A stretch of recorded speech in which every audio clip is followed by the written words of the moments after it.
안녕하세요, 사라고고입니다. 사우루 텐트 편입니다. 네, 저는 살아있었습니다. 요새 너무 바빠서 오랜만에 영상을 올리게 되었는데 죄송합니다. 자, 그럼 오늘 텐트는 저기서 어떤 것일까요? 제 스타일상 몇 개 모델은 아닌 것 같죠? 우측에 있는 사마의 어사우트는 여러 번 소개를 했었고, 그 옆에 있는 다이나믹한 느낌의 텐트가 바로 사우루 텐트입니다. 그러면 사우루만이 가진 매력은 어떤 것이 있으며 아쉬운 점은 뭔지 보도록 하겠습니다.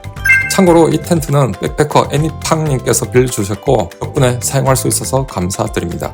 사우루 DCF 텐트 무게는 1.1kg 정도며 패킹 크기는 38cm, 11cm로 부피가 다소 있는 편이고요. 실폴리 PU4000 바닥에 있는 이너를 고를 수 있고 여름용으로 올메시 이너도 선택할 수 있습니다.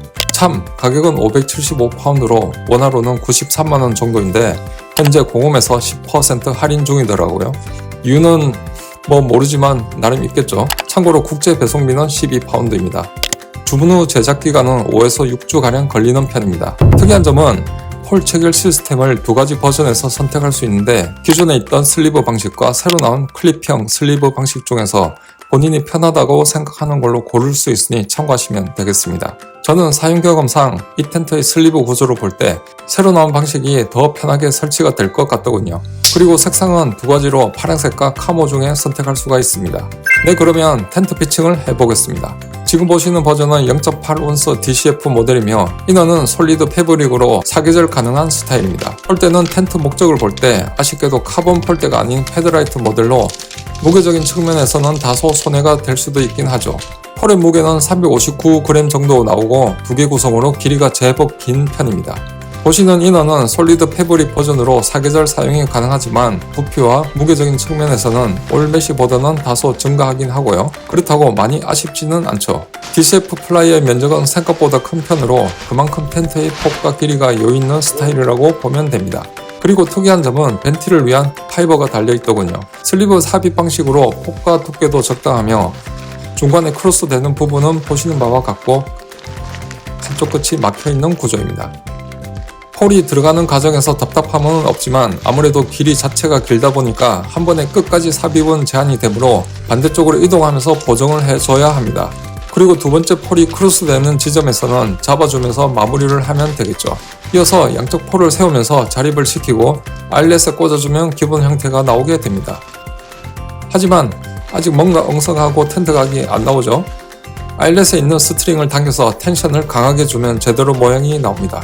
가이라인은 각 모서리 4군데에 2점 스타일로 있어 텐트의 지지력은 좋은 편이라고 보면 되고요. 그리고 텐트 옆면에도 가이라인이 있어서 아무래도 더 튼튼하게 고정을 할 수 있는 선택지가 늘게 되죠. 또한 부족한 벤틀의 보완을 위해서 하단을 위로 올린 상태로 사용을 하면 공기의 흐름을 조금은 더 높일 수 있습니다.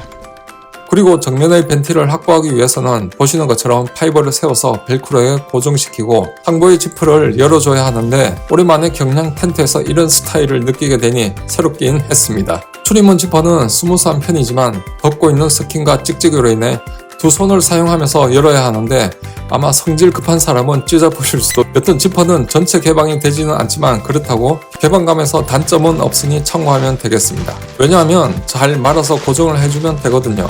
지금 상태에서 보는 내부는 상당히 넓은 공간감을 가지고 있습니다. 길이는 250cm, 폭은 150cm나 되거든요. 우와, 인용으로도 충분한 스펙이죠. 아니, 스펙이긴 하죠. 넓기는 진짜 넓네요. 다만 높이가 좀 아쉬운 게 이너 설치를 하지 않았음에도 불구하고 105cm라는 점이 그렇고요. 이너를 설치하면 98cm까지 내려가게 되므로 매트 폭이 두꺼운 걸 사용하면 꽤 불편해질 수가 있긴 합니다. 내부는 이너를 달 수 있는 고리가 각 모서리마다 있고 플라이만 사용 시 줄을 달아서 다른 용도로도 가능하겠죠. 그럼 내부 설치를 해볼까요? 고리 체결 순서는 안쪽부터 달면서 밖으로 나오면 되고요. 모서리당 3군데, 중앙에 한 곳을 고리에 걸어주면 됩니다. 여러분 보시면서 느끼셨나요? 이너와 플라이 사이의 공간이 상당히 많이 벌어진다는 점입니다. 이게 결로 부분 등에서는 장점이 될 수도 있지만 가뜩이나 낮은 전구에서 죽는 공간이 더 많아지면서 실제는 혼자만 사용 가능한 텐트로 되어버린다는 사실이죠. 줄의 길이를 감아서 좀 짧게 하든지 하면 약간은 넓어질 수도 있지만 전체적인 구조가 아쉽긴 합니다. 이너 출입은 U자형 구조며 상단 쪽은 메쉬로 되어 있고요. 매트가 없음에도 불구하고 허리를 펴기에는 좀 그렇죠.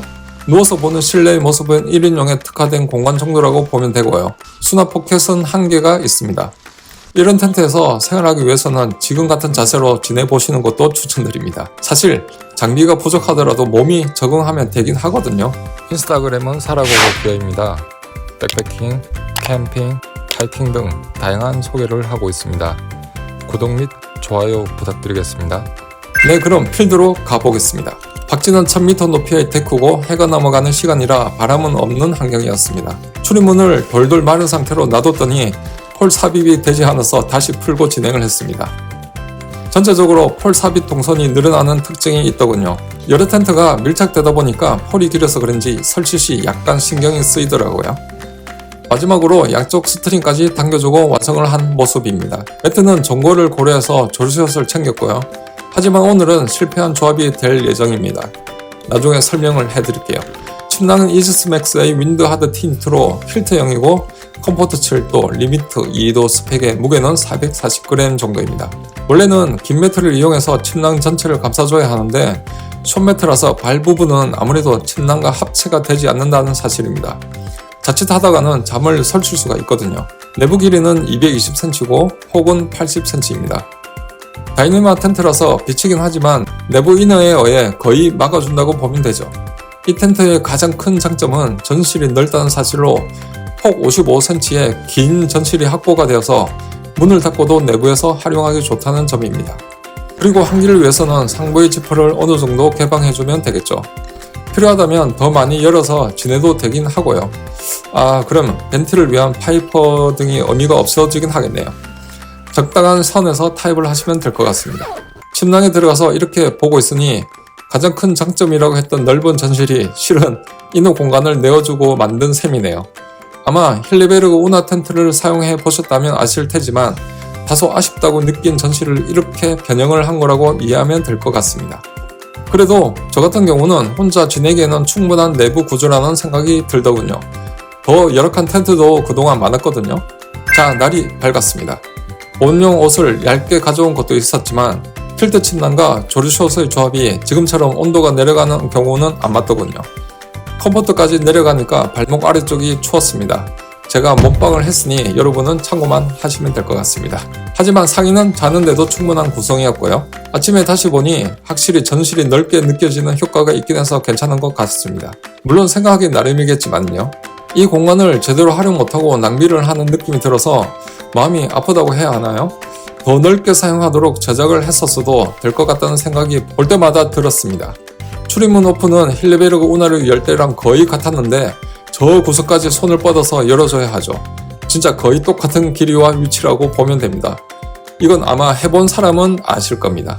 신발과 양말도 저렇게만 신고 왔는데 역시 온도가 내려가는 날씨에는 보수적인 준비가 필요하죠. 자립형 텐트의 매력인 텐트 터는 맛은 사우르 텐트도 훌륭했습니다. 계속 털고 싶더라고요. 그리고 텐트 해체는 나름 신속하게 진행이 되는 편이라고 보면 되죠.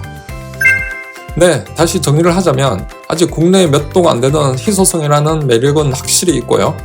다이니마 자립형 텐트지만 하이브리드 성격으로 이너는 흔히 보는 형태라서 새롭다고 할 수는 없겠죠. 나는 이너가 싫고 넓게 사용하고 싶다면 플라이만 사용하고 바닥은 타이백 시트를 까는 조합으로 가면 무게와 패킹 부피도 더 줄게 되죠.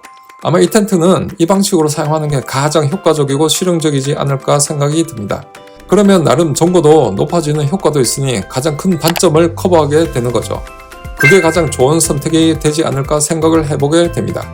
영상에 소개된 장비들은 더보기에 링크되어 있으니 언제든지 참고하시면 되겠습니다. 그럼 다음 영상에서 뵙겠습니다. 감사합니다.